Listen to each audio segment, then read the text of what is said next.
Father doesn't need a spirit to exist. The Most High God is infinite dimensions and all possible paths of causality. If the Father would have become man, physics would have stopped. The Father isn't a spirit. It's why the Son of God exists.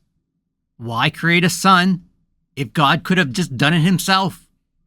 The Old Testament never says God himself is a spirit. God has a spirit, just like he has a son, because the Spirit and the Son are both the same person. Genesis 1:2. And the earth was without form and void, and darkness was upon the face of the deep, and the Spirit of God moved upon the face of the waters. Genesis 8:9. But the dove found no rest for the sole of her foot, and she returned unto him into the ark, for the waters were on the face of the whole earth. Then he put forth his hand, and took her, and pulled her in unto him into the ark. The dove that Noah released landed on Jesus at his baptism.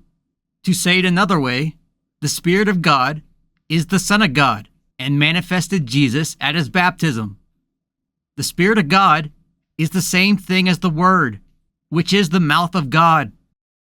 John 1:1-2 and Proverbs 8 should make more sense to you now.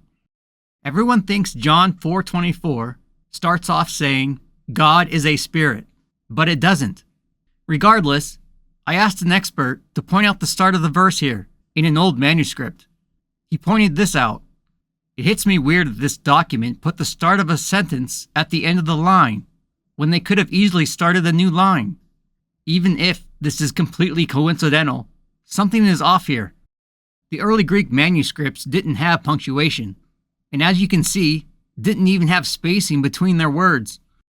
First off, it doesn't say God is a spirit. In Greek, it says Spirit of God. Second, do we ever start a sentence with a title and then say and? The Greek word for him at the end of the previous verse can also mean his or the same.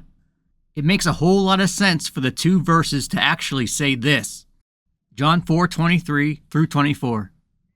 But the hour cometh, and now is, when the true worshippers shall worship the Father in spirit and in truth. For the Father seeketh such to worship his Spirit of God, and they that worship him must worship him in spirit and in truth.